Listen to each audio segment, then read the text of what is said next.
Atua em gerenciamento de projetos há 12 anos, tendo atuado nas áreas de engenharia de software, petróleo e mineração. Com os senhores André Arrivabene.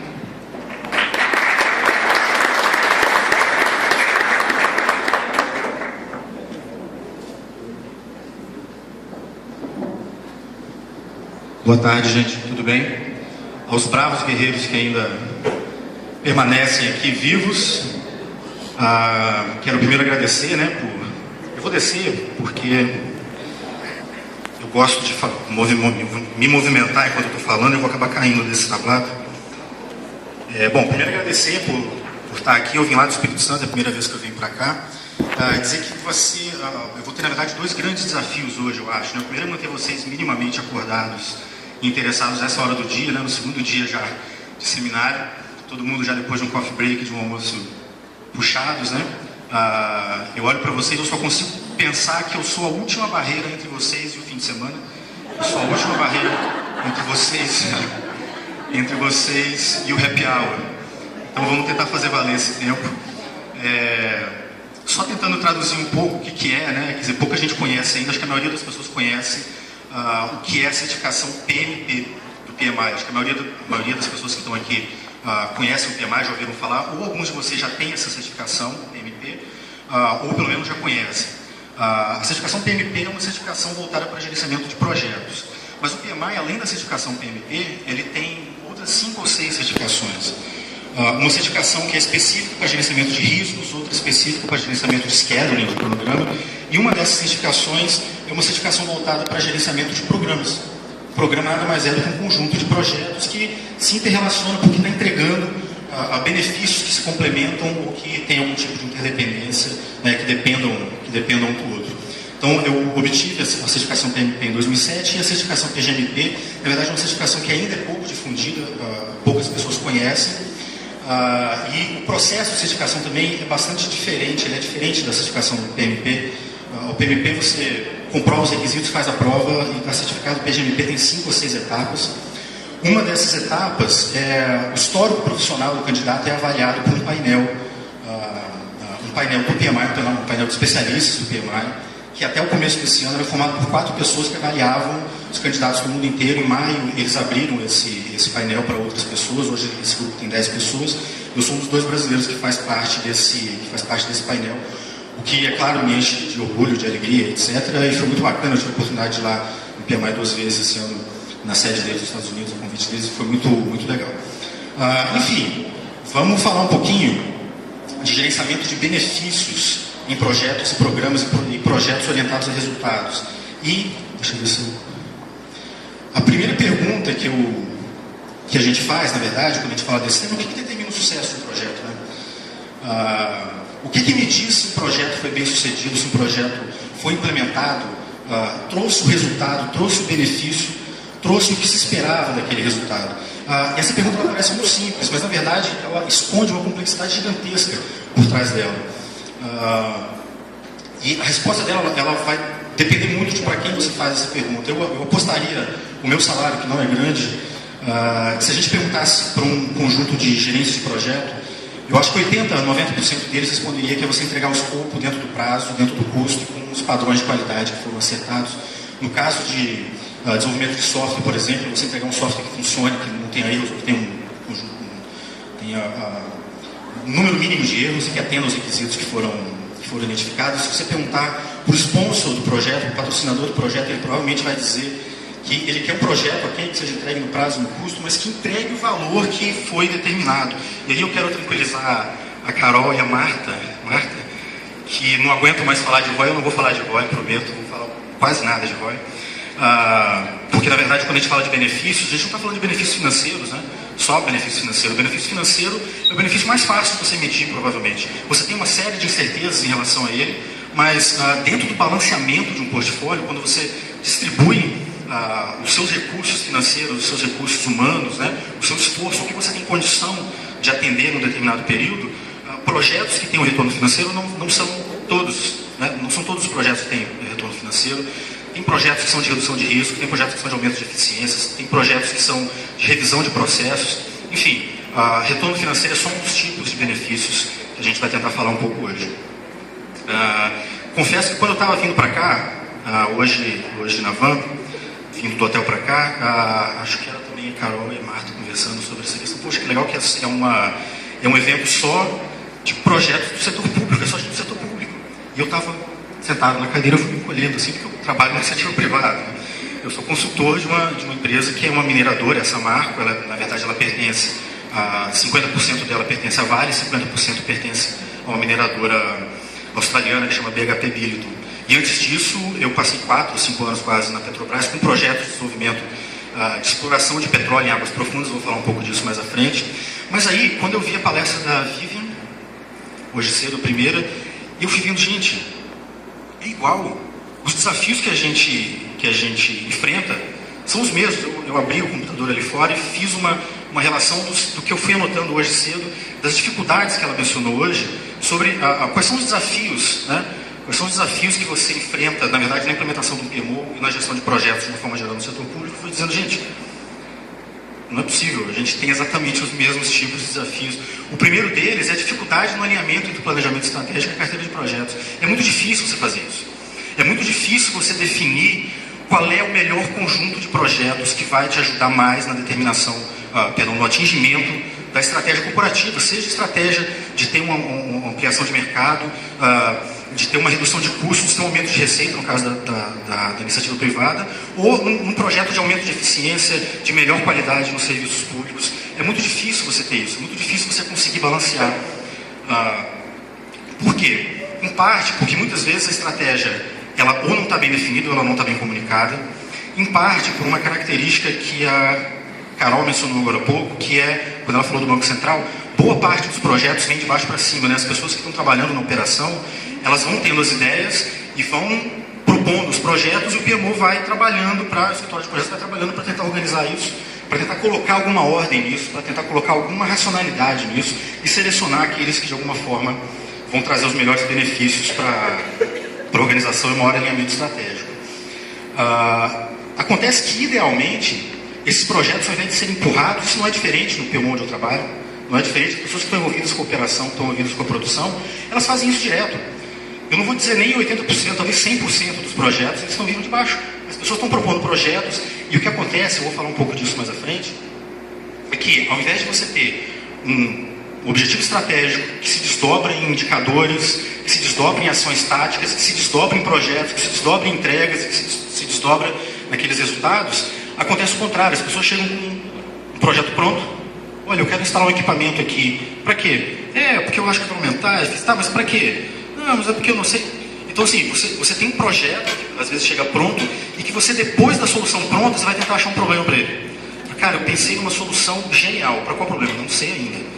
Eu queria que você me ajudasse a pensar. E é verdade, a reação é essa mesmo, é de rios, mas isso acontece. E pensa se não acontece nos projetos de vocês também. Às vezes uma ideia de um sistema novo, de um processo novo, de uma revisão de processos, que você diz, ok, mas qual é o objetivo disso? Para que eu vou entregar? O que adianta eu entregar no prazo, dentro do custo, dentro do prazo, com os recursos que eu planejei, tudo direitinho, minha curva S lá, o previsto, o planejado, coladinho uma na outra, e aí? Eu tenho um professor que disse uma vez que você pode ser muito eficiente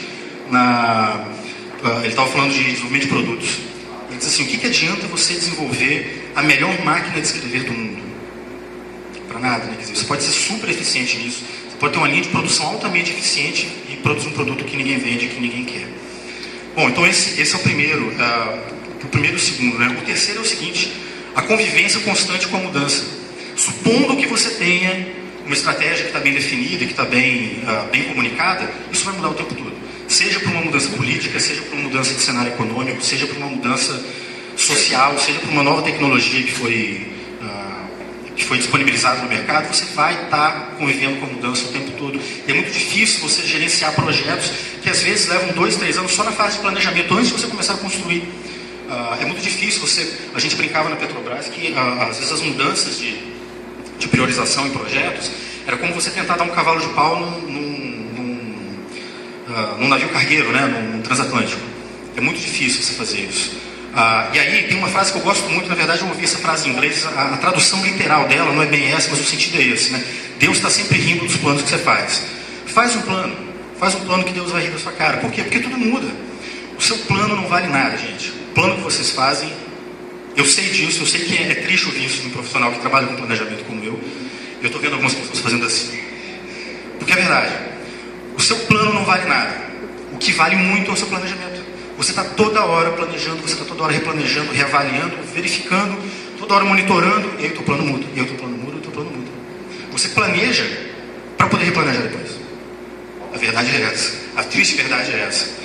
Bom, outra dificuldade muito grande é determinar qual é o melhor conjunto de metodologias e ferramentas que a gente vai utilizar.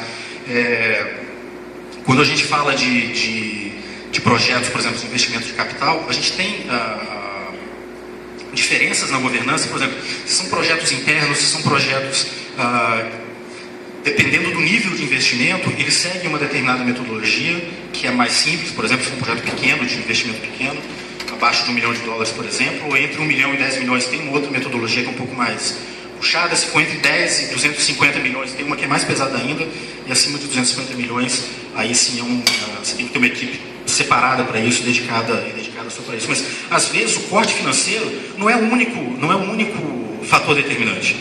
Né? Você tem uma regra que ela é fixa, ela é fechada, mas às vezes você tem um projeto de 20 milhões que não se adapta a você usar uma metodologia puxada. Por quê? Porque você tem um domínio tecnológico em cima daquilo, às vezes é um projeto só de reposição.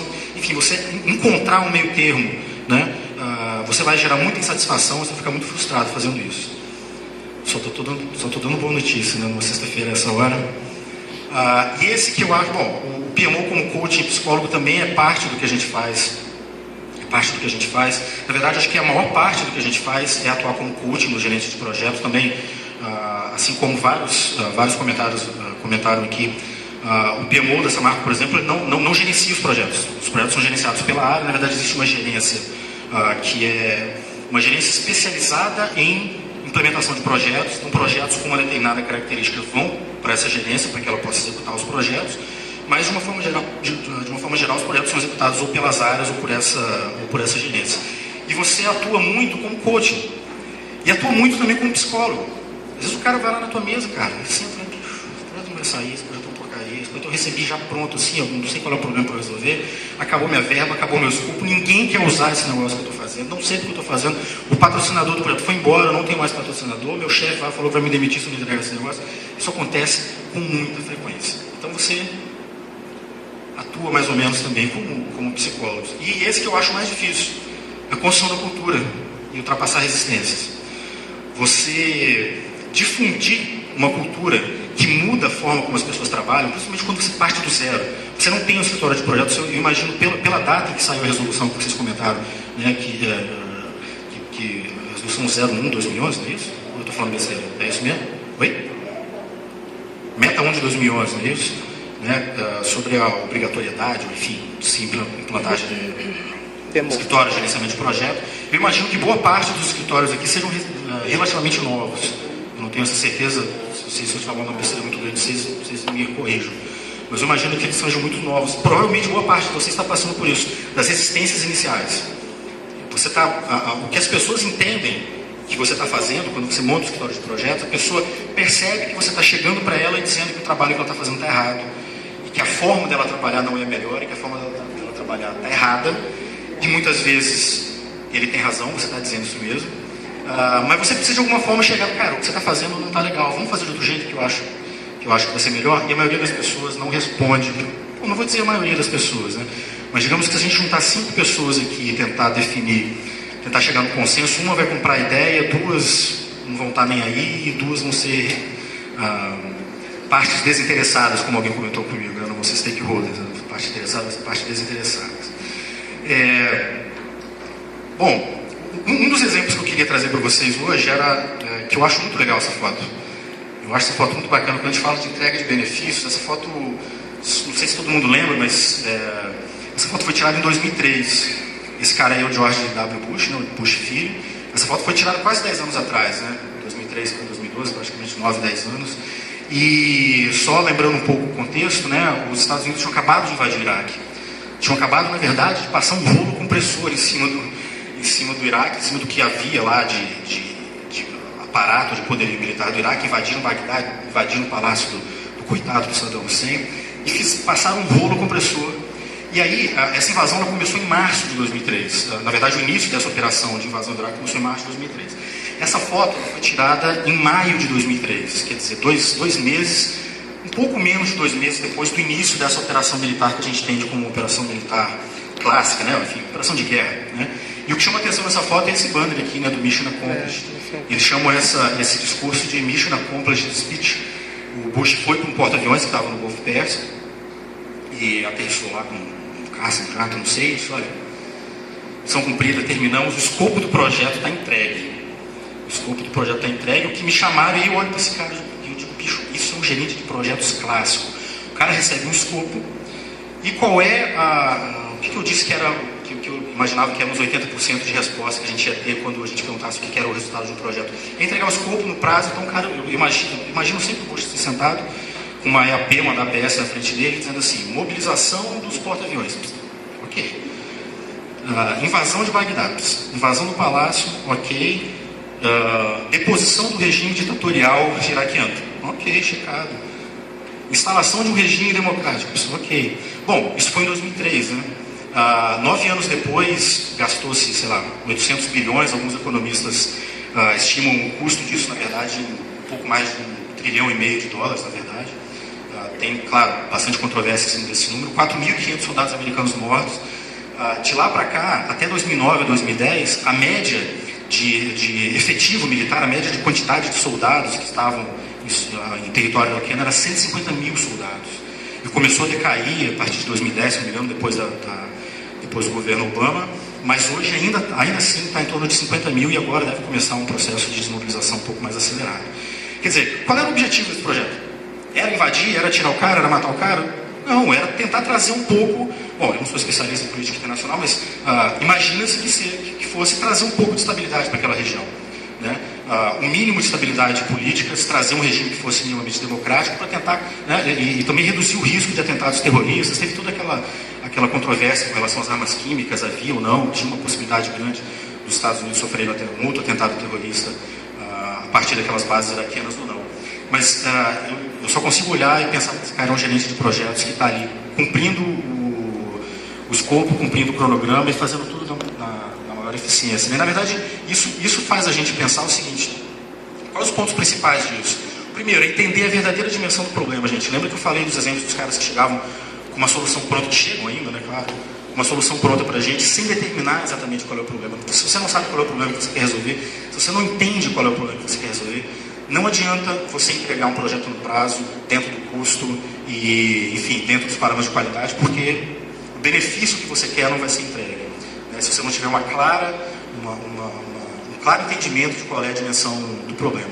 E é claro, se você não entende o problema, você não sabe o que vai ser realmente necessário para atingir o benefício. Você vai construir um software, por exemplo, que não vai ser utilizado, que vai ser muito eficiente, que não vai ter erro, que vai ter todo mundo treinado, todo mundo usando, mas que representa um processo que funciona com base no processo que já está ultrapassado ou que vai ser ultrapassado daqui a pouco tempo. Né? Outra coisa, manter sempre o foco no benefício final do que benefício final que você quer entregar. Devemos aceitar, senhores, devemos aceitar. Eu sei que as expressões são muitas, na iniciativa privada provavelmente talvez isso seja um campo de pressão um pouco maior do que na realidade de vocês, mas a gente precisa aceitar que eventuais alterações de escopo e de prazo vão ser necessárias, não tem jeito. A gente está com tudo mudando muito rápido, e o que você planejou inicialmente, em termos do que você precisava para resolver aquele problema, pode não ser mais o suficiente, pode não ser mais o mais adequado num curto espaço de tempo. Né? Revisar constantemente o planejamento com foco na entrega do benefício. O foco tem que ser sempre na entrega do benefício. Sempre. Determine uma sistemática de acompanhamento dos benefícios. Faça sempre um realinhamento em relação aos objetivos do projeto com relação à estratégia corporativa, se aqueles objetivos ainda são relevantes, se aquilo que o projeto estava planejando entregar lá atrás ainda é relevante ou não. E outra coisa, isso aqui talvez seja o mais difícil. Não a parte de se comunicar, né? Comunicar frequentemente com os stakeholders e principalmente com os sponsors do projeto com relação aos benefícios. É claro, você precisa de uma celeridade na aplicação de recursos, você precisa fazer as coisas mais rápido, você precisa fazer as coisas mais barato, com mais qualidade. Mas não adianta você fazer isso se o que você está entregando não está atingindo aquele objetivo, não está entregando o valor que você precisa entregar. E o que eu acho mais difícil aqui, seja franco. Essa comunicação ela precisa ser aberta, ela precisa ser franca, ela precisa ser honesta, ela precisa ser... O que a gente vê muito na prática, tanto no acompanhamento de prazo e custos, né, até um mês antes da entrega do projeto, os relatórios que você recebe normalmente são assim: data final do projeto, dezembro. Quando chega o relatório de janeiro, o relatório de novembro, o cara põe assim: abril. Sinalize antes eventuais alterações, mudanças de data. Muitas vezes você tem e aí pode parecer um pouco contraditório o que eu estou dizendo, mas muitas vezes uma mudança de data na entrega de um projeto inviabiliza a entrega daquele benefício. Não é só que você perdeu o prazo, é que aquilo deixa de ser relevante.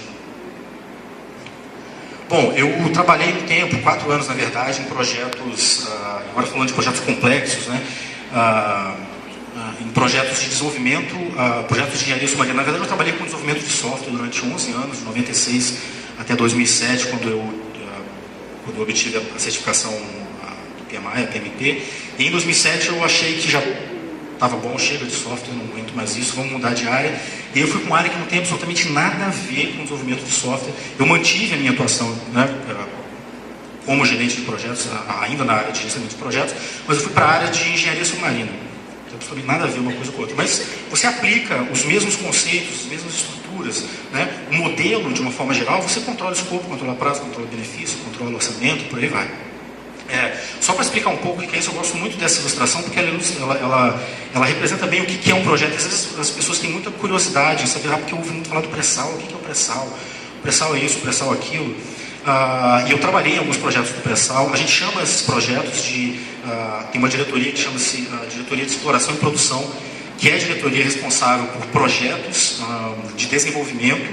A gente chama de projeto de desenvolvimento, né? Você pega um campo onde tem um reservatório, e você desenvolve toda a infraestrutura necessária para fazer a produção de petróleo, de gás natural daquele campo.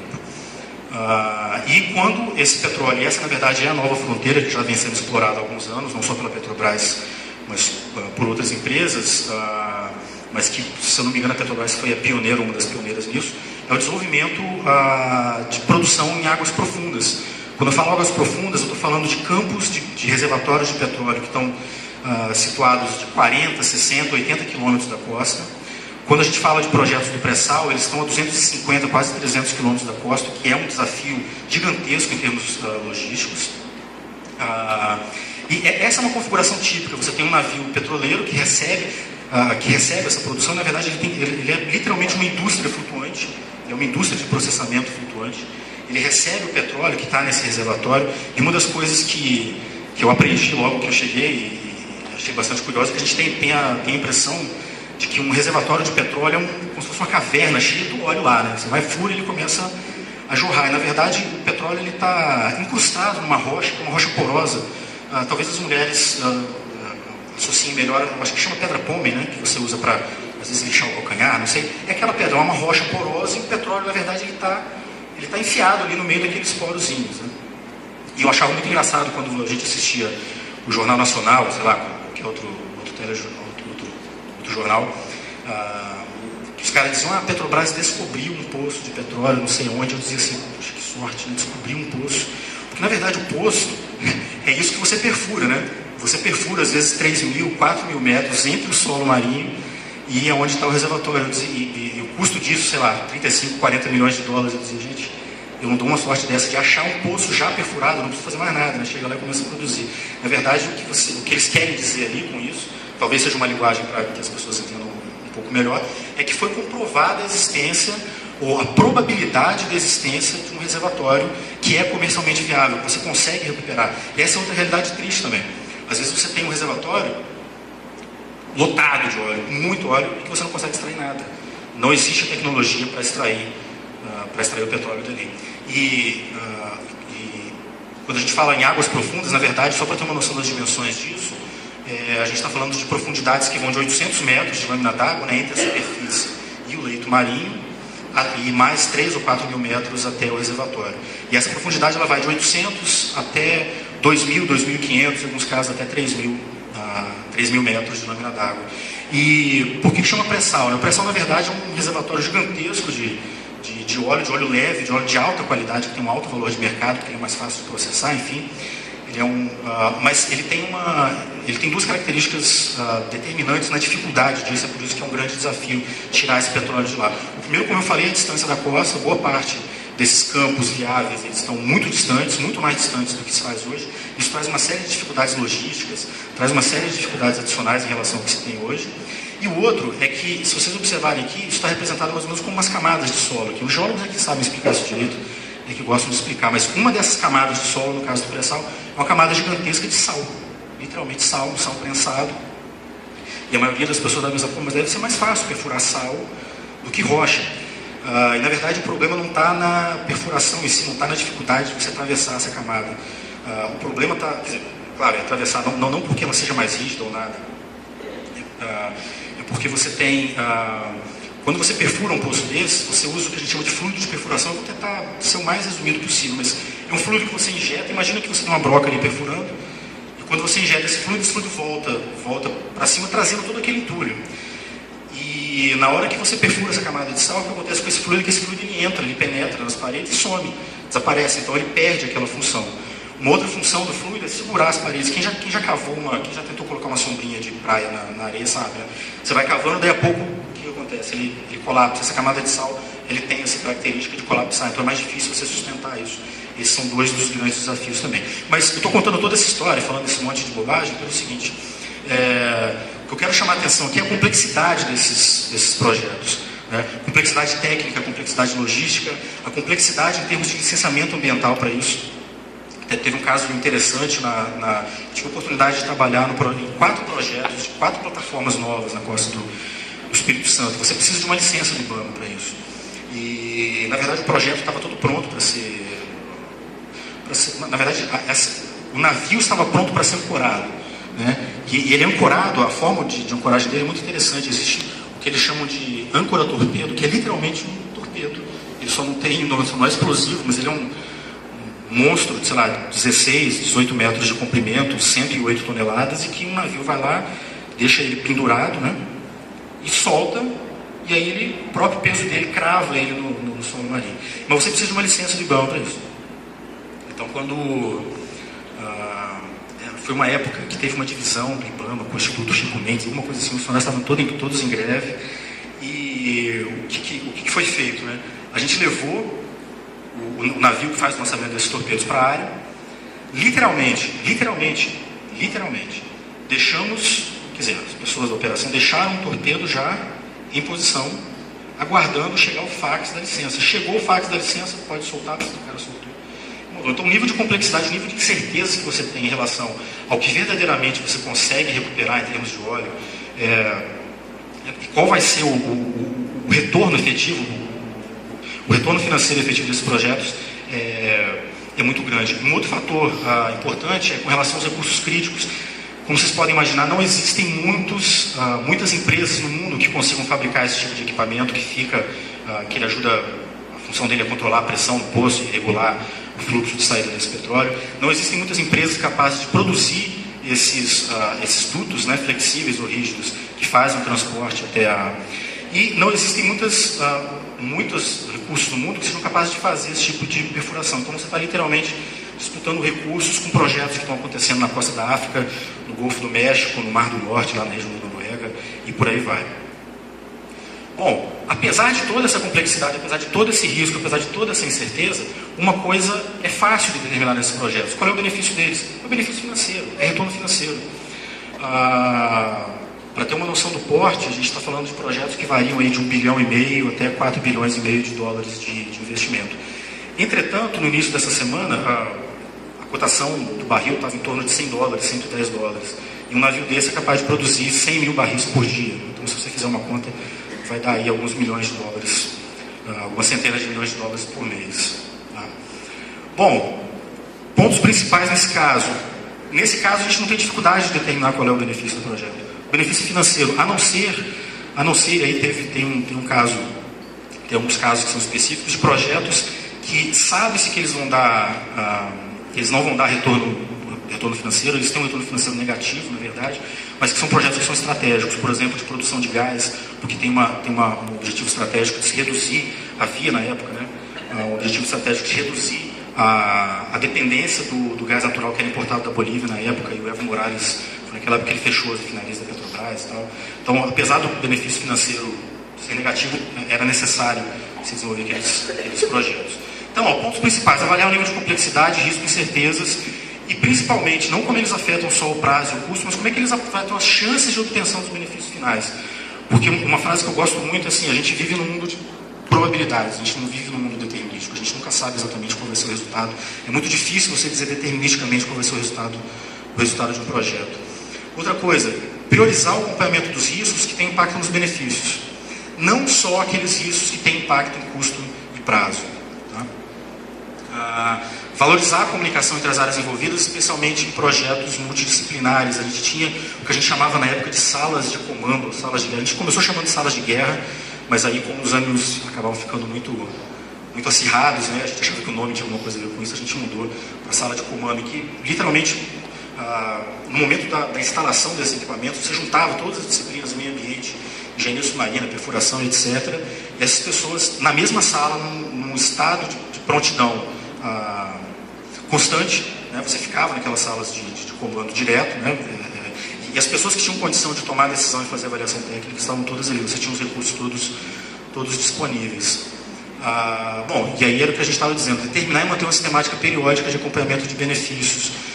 A toda hora você tem mudança em relação à estratégia, em relação à reavaliação de qual é o benefício que aquele projeto, que aquele desenvolvimento ia trazer. A cada novo estudo, a cada nova análise de potencial de produção, toda a estratégia de você priorizar a alocação de recursos, de você priorizar a ordem de entrega dos equipamentos dentro dos fornecedores, tudo isso mudava com uma certa frequência. Então, mas por que mudava? Porque constantemente você está fazendo acompanhamento de benefícios. Nesse caso era fácil, porque qual é o projeto que tem o maior potencial de produção? Esse está na frente da fila, então pronto, fala para todos, né? Vamos desdobrar essas ações, todos os fornecedores agora precisam entregar primeiro os equipamentos desse projeto, e daí a alguns meses saiu uma outra avaliação: olha, agora o que tem o maior potencial de produção não é bem esse, agora outro, volta tudo e refaz tudo. Então você está em constante estado de acompanhamento aí. Quando eu estou, na verdade, não sei se eu comentei, mas eu estou terminando um curso agora de gerenciamento avançado pela Universidade de Stanford. Eu tive uma sorte gigantesca de ter uma aula com um cara que ele é diretor do Programa Espacial de Exploração de Marte da NASA, é o Firouz Marib, qualquer coisa desse tipo. E esse cara mostrou dois casos, contou duas histórias para a gente que eu achei muito legais. Eu acho que tem bastante a ver com essa mudança de foco, né? Quer dizer, qual é o foco do benefício final do projeto? Essa figura é uma figura do Curiosity, que é a sonda que está lá agora, que pousou em Marte em agosto, se eu não me engano. E eu tive a sorte de assistir a aula com esse cara, sei lá, logo depois disso, né? Poucos dias ou poucas semanas depois disso. E ele contou a história do seguinte: a primeira sonda, na verdade, da NASA que pousou em Marte, foi a Pathfinder, em 97. Ainda se deve lembrar por causa desse sistema de airbags aqui, né? Ela chegava, ele soltava os airbags, né? Na hora que ele entrava na atmosfera de Marte, ele inflava esses airbags, os caras soltavam aquilo, ia quicando, uma hora parava, os airbags desinflavam e tal. E esse projeto, essa missão, na verdade, ela foi um sucesso estrondoso, primeiro, porque foi o primeiro dispositivo, o primeiro artefato feito pelo homem, na história do homem, a chegar no solo de Marte, né? Ela se manteve operacional, na verdade, por um tempo maior do que estava previsto. Era previsto algumas semanas, ela ficou alguns meses. Nesse período, ela mandou 17 mil imagens de Marte, fez mais de 8 milhões de medições de dados atmosféricos e etc. Mas tem uma coisa que esse é o ponto que eu quero chamar a atenção, que é a seguinte: essa sonda, se você observar o custo dela, 265 milhões de dólares, ele é quase 10 vezes menor, se você trouxer o valor presente, das primeiras missões de exploração, que na verdade só entravam em órbita ou passavam próximo à órbita. Isso vinha de uma filosofia que foi implantada na NASA na década de 90, que acabou virando um jargão, talvez alguns de vocês tenham ouvido falar, que chamava FBC, Faster, Better, Cheaper, né? Mais rápido, melhor e mais barato. Então, sob qualquer ponto de vista, sob qualquer aspecto que você avaliasse essa missão, ela tinha sido um sucesso estrondoso né, tanto para a história da humanidade quanto para esse objetivo de você baratear essas missões.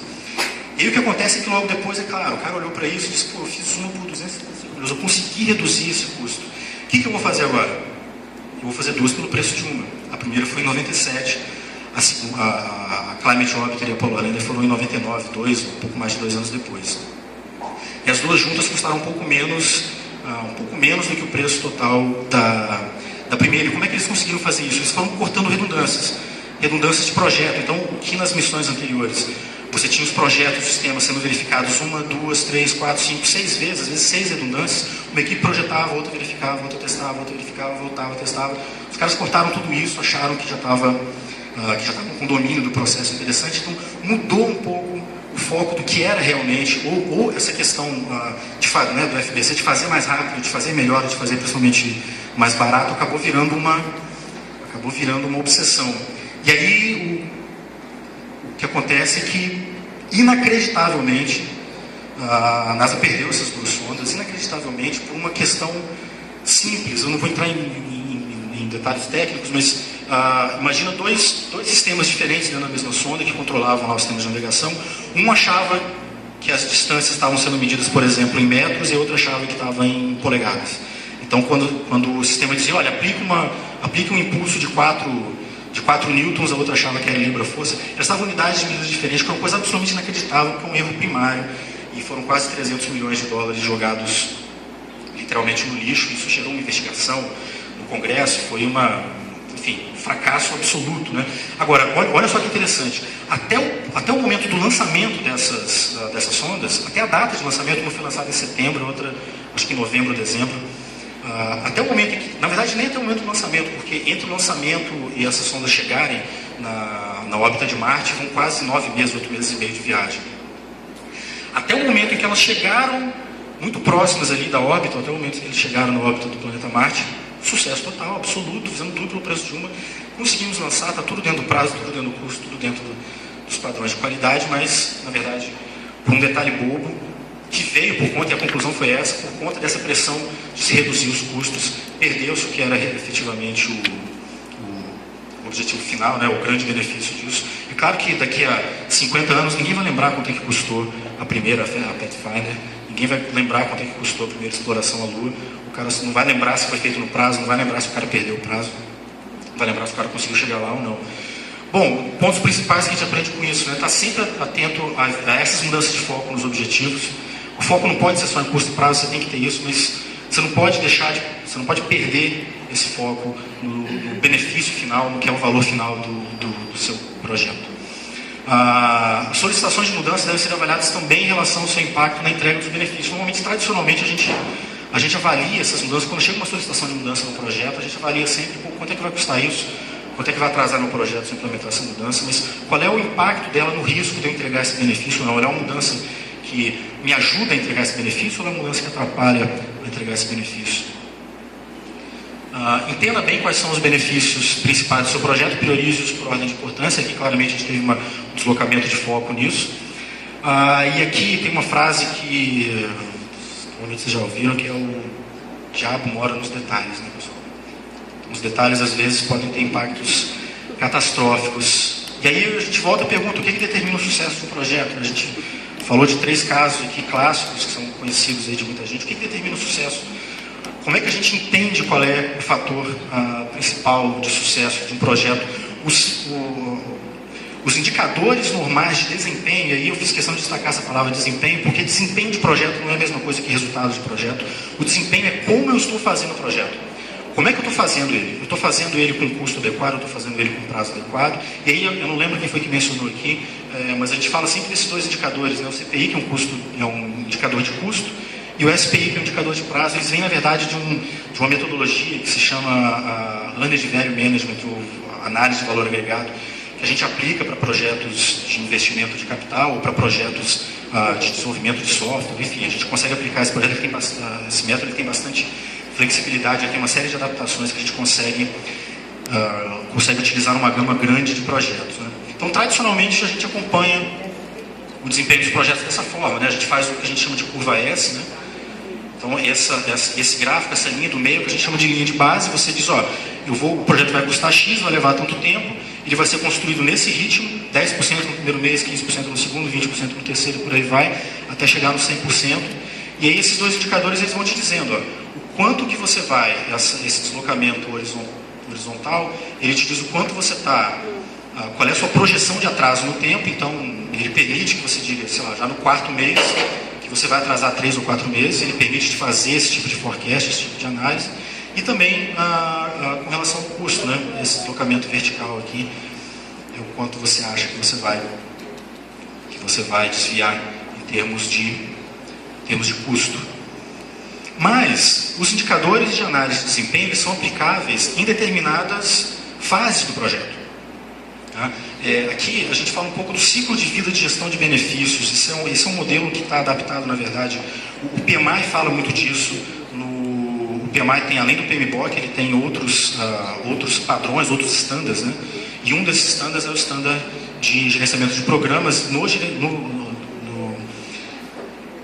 standard de gerenciamento de programas, eles falam muito sobre ciclo de vida de gestão de benefícios. E se vocês observarem, nessa parte de baixo, o ciclo de vida de gestão de projetos está condensado aqui, mas o ciclo tradicional de iniciação, planejamento, execução, monitoramento e controle, encerramento, ele está inserido, na verdade, em um contexto maior, que é a gestão do ciclo de vida de benefícios de projetos. Então, na verdade, antes de mais nada, antes da gente começar um projeto, isso tem sido um desafio muito grande,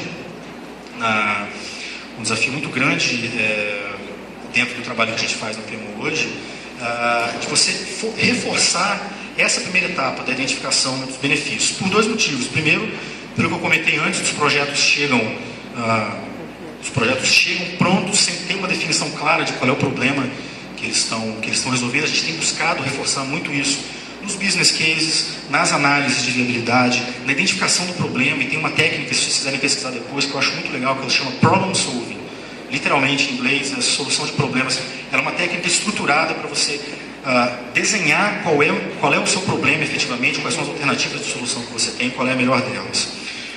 Então, essa é uma fase que começa antes de você começar a planejar o projeto, antes de você pensar no escopo do projeto.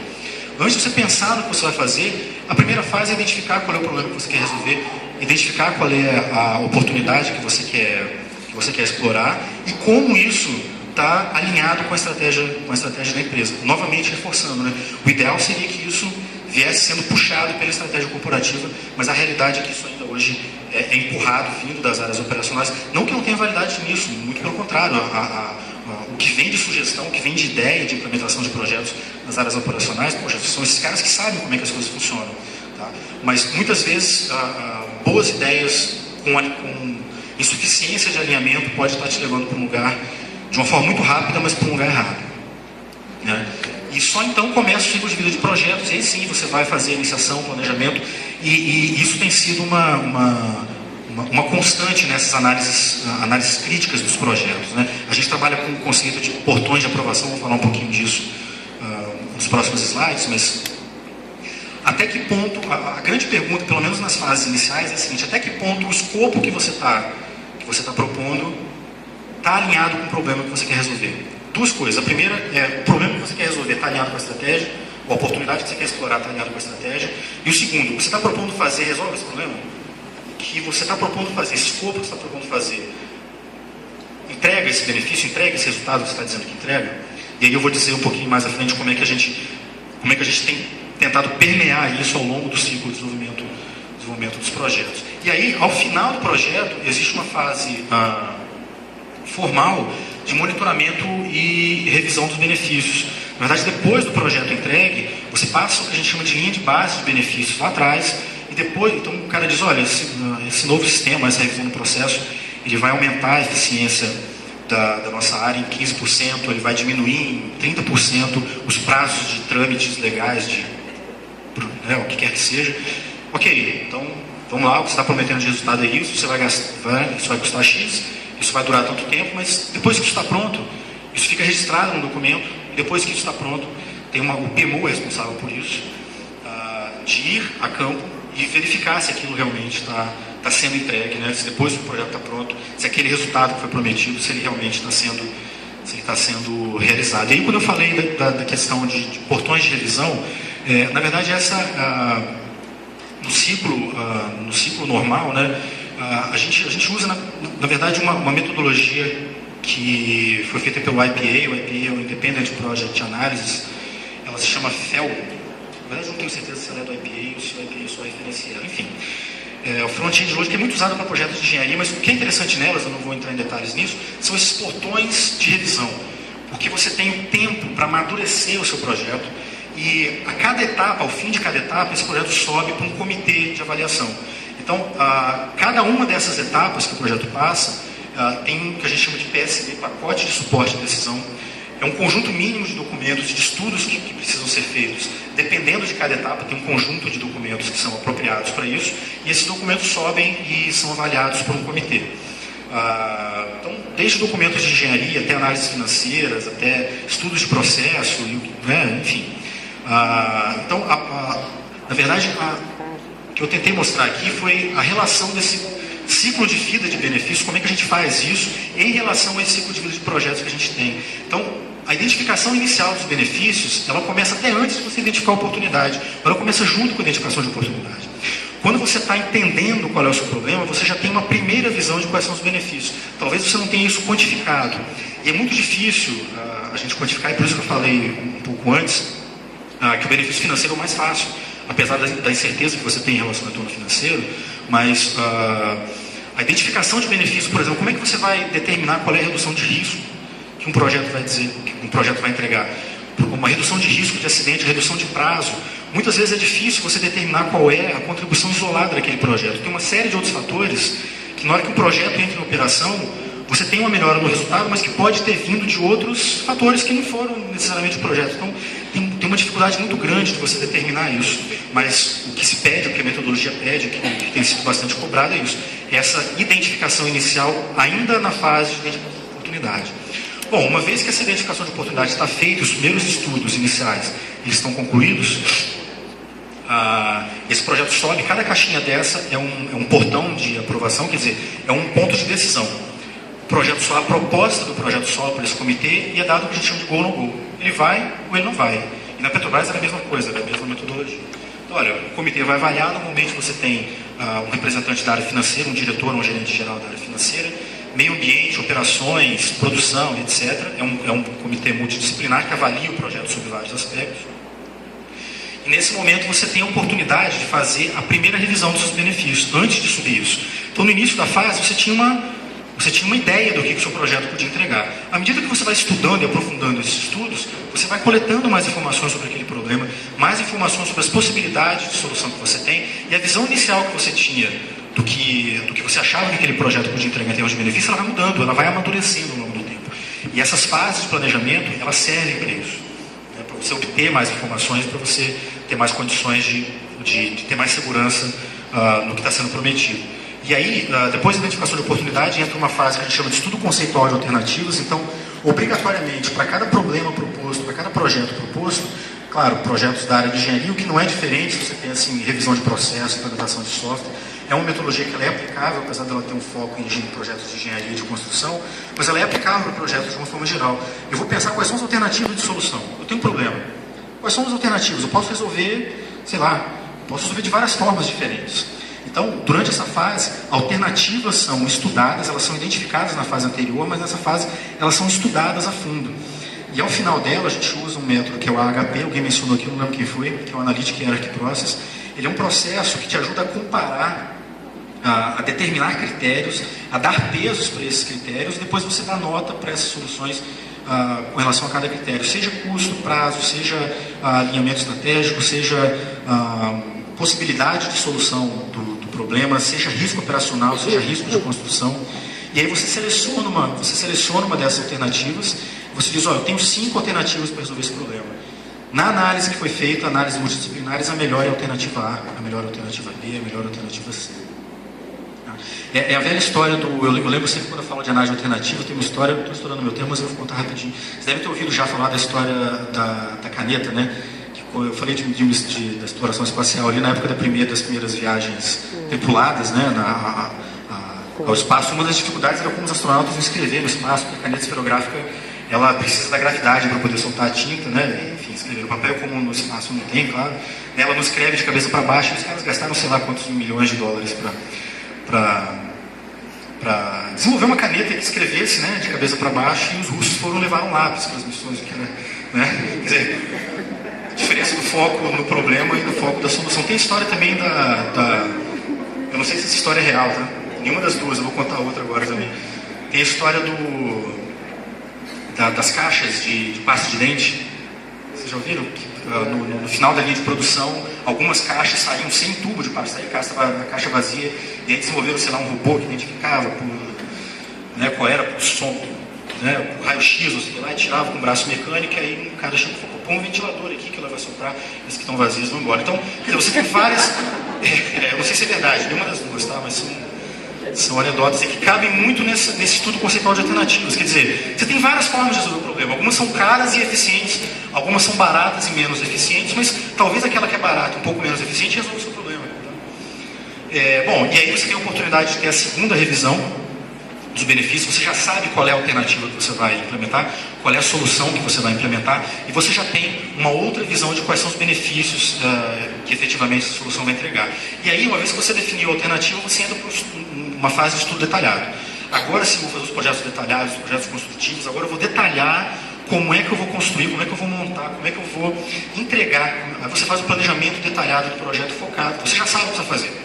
Quer dizer, você já identificou o problema, você avaliou alternativas, e agora eu sei que a minha alternativa resolve o meu problema, eu sei que a minha alternativa é a melhor, agora eu não vou pensar mais muito não. Tem uma estatística que é interessante, que ela diz o seguinte: 75% dos projetos, isso foi o IPA que fez esse levantamento, tá? São institutos que fazem pesquisa com diversas indústrias diferentes, desde petróleo, mineração, etc., que adotam essa metodologia. Então, nessa primeira fase, 75% dos projetos morrem. Nesse primeiro portão de revisão aqui. Então, muitas ideias boas surgem, muitas nem tão boas surgem, mas o fato é que 75% delas morrem nessa fase. Não vamos seguir, não é o momento, a sua ideia não está legal, não está alinhada com a estratégia. Nessa segunda fase, 50 desses 25% que sobram, metade deles não passam dessa segunda fase, né, do estudo conceitual. Olha, ok, você tem um problema, é possível resolver, mas as alternativas que você identificou não estão legais, são muito caras, não são muito viáveis, então metade dessas que sobraram morrem. Mas quando você chega nessa fase aqui, só 10% dos projetos morrem. Por quê? Porque você já passou por uma fase de estudo, você já passou por esse amadurecimento. Quando você entra nessa terceira fase, cara, deita o pé, abaixa a cabeça e faz aquilo que foi determinado, aí sim. Dessa fase para frente, principalmente nessa aqui de execução, aí sim, agora eu vou me preocupar com custo, com prazo, fazer de forma eficiente, sempre, é claro, tendo como foco principal a entrega dos benefícios, muito atento a essas mudanças. Mas aí, não basta só entregar, né? Tem que se comprometer. Então, nesse momento em que você definiu qual é a alternativa e você detalhou como é que você vai entregar aquela alternativa, aqui a gente passa o que a gente chama de linha de base de benefícios. Então, tem uma planilha, tem um documento formal que é assinado pelos gerentes do CARE, a gente pede 4 ou 5 gerências para assinar aquilo, e diz o seguinte: ok, nós vamos liberar os recursos, você vai investir 10 milhões, 20 milhões, 40 milhões, mas o que você vai entregar como resultado é isso aqui. É 5% a menos de perda, 18% a menos de risco de acidentes, o que quer que seja. E uma vez que o cara entrega, você começa com medições periódicas. Você vai na área onde aquele projeto foi implementado, foi desenvolvido, e vamos medir, vamos ver se as pessoas estão gostando, se o software está sendo usado, vamos ver se o processo realmente gerou uma redução de prazo, como era esperado, vamos ver se a percepção do público com relação a um determinado serviço realmente melhorou, né, conforme os objetivos. Então a gente vai medir para ver se realmente a gente conseguiu entregar aquele valor, entregar aquele benefício. Dificuldades principais nesse processo de medição, de estabelecimento de linha de base de benefícios e de medição posterior desses benefícios. A primeira delas é a seguinte: as pessoas sabem que vão ser cobradas pelo resultado. Elas sabem que elas vão ser cobradas não só por entregar o projeto no prazo, por entregar o projeto dentro do custo. Elas vão ser responsáveis por entregar aquele resultado, aquele benefício. E vai ter resistência, porque as pessoas têm medo de exposição. Elas acham que elas vão ir, e na verdade vão. No fim das contas, elas vão acabar ficando expostas um pouco, né? Olha, o projeto aparentemente foi um sucesso, foi entregue no prazo e no custo, mas não está entregando o resultado que foi prometido. E é aquela história, né? Ninguém quer mostrar o filho feio, né? Quer dizer, o projeto que foi entregue no prazo e no custo, aquilo mesmo que não tenha sido, o cara quer mais encostar aquilo, ele quer mais colocar aquilo debaixo do tapete, se livrar daquilo e ser desassociado disso o mais rápido possível. Bom, outra coisa que é uma dificuldade grande também, que eu já comentei um pouco, é a dificuldade de você determinar as métricas desses benefícios, principalmente quando são benefícios indiretos, né? Quando você está atuando num processo em que aquele software, aquela revisão de processo não é a única variável que vai aumentar aquela eficiência ou que vai determinar a percepção do público com relação a um determinado resultado ou com relação a um determinado serviço, é muito difícil você isolar. E quando são benefícios tangíveis, né? Como é que você mede um benefício, por exemplo, um projeto que melhora a imagem da empresa, um projeto que melhora a percepção das pessoas com relação à qualidade de vida das pessoas no trabalho, por exemplo? É mais difícil você medir isso, não é impossível. Tem um livro que eu gosto muito e, na verdade, eu li, eu não sei se tem a versão dele em português, eu acho que tem. Ele se chama How to Measure Anything. Como medir qualquer coisa. Literalmente, a tradução é essa. Eu acho que tem em português. Eu não me lembro o autor agora, mas eu vou lembrar depois, se alguém, depois eu posso passar para vocês. Ele é um livro que fala muito disso, como é que você usa estatística, como é que você usa... Na verdade, o conceito disso é o seguinte, olha, como é que você começa esse processo de determinação, determinar como é que você vai medir uma coisa que é intangível. Ele propõe o seguinte exercício mental. Você imagina duas organizações funcionando. Duas iguaizinhas, idênticas. Você pega uma organização da direita e uma da esquerda. A da direita implementou o seu projeto. A da esquerda não implementou. O que é que você vai ver diferente nessa que você não vai ver naquela? Alguma coisa você vai perceber. Esse exercício mental te ajuda a tentar determinar, olha, eu vou ver, por exemplo, as pessoas vindo menos e pessoalmente pedir informações. Então, beleza, vamos medir isso, vamos medir agora quantas pessoas vêm fisicamente pedir as informações e como é que isso vai reduzir depois, por exemplo, que você implementar um site, uma intranet, né, que vai permitir que a disseminação dessa informação seja realizada de outra forma. Então, assim, sempre tem uma forma de medir.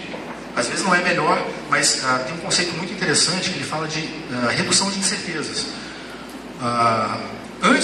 É melhor você ter um critério ruim de medição do que não ter nenhum. Quando você não tem nenhum, você não sabe nada sobre aquilo. Quando você tem um ruim, você sabe um pouco mais. A sua incerteza reduz um pouco mais. E aí, como eu já falei, né, a dificuldade de determinar a contribuição isolada de um projeto, quando a gente tem outros fatores envolvidos. E aí, eu acho que o grande recado aqui é o seguinte: se você está medindo e monitorando a realização dos benefícios, isso permite que você faça uma análise crítica do valor que você está entregando com o seu projeto e, principalmente, permite que você determine e realize ações corretivas. Quer dizer, você não vai enterrar aquele projeto que não está entregando aquele resultado, você vai investir um pouco mais, você vai, dependendo da situação, é claro, mudar o escopo, você vai implementar uma funcionalidade nova, você vai revisar o processo um pouco mais, você vai retreinar as pessoas, você vai insistir um pouco mais naquilo para ter aquele benefício. Eu acho que o meu tempo acabou. Obrigado a todo mundo. Eu estou surpreso realmente de ter tanta gente aqui ainda às 5h30 da tarde, porque a gente está um pouquinho adiantado. Né? Obrigado, gente. Valeu.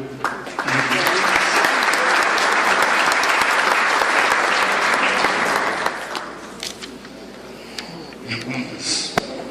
Deixa eu só deixar isso aqui. Edson Garcia, TRE.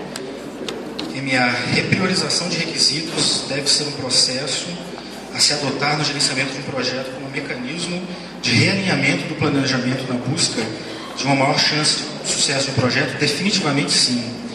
Definitivamente sim. Deixa eu ver se eu entendi direito a pergunta. É você repriorizar os requisitos de um projeto, seja os requisitos no desenvolvimento de um software, seja o foco numa revisão de processo, seja os requisitos funcionais de um produto, de um equipamento ou de uma nova unidade de produção que você esteja. Definitivamente, a reavaliação daquilo, e existe uma técnica que ela é muito interessante, que ela se chama análise de valor. Deixa eu lembrar qual é a expressão em inglês, se alguém lembrar me ajuda.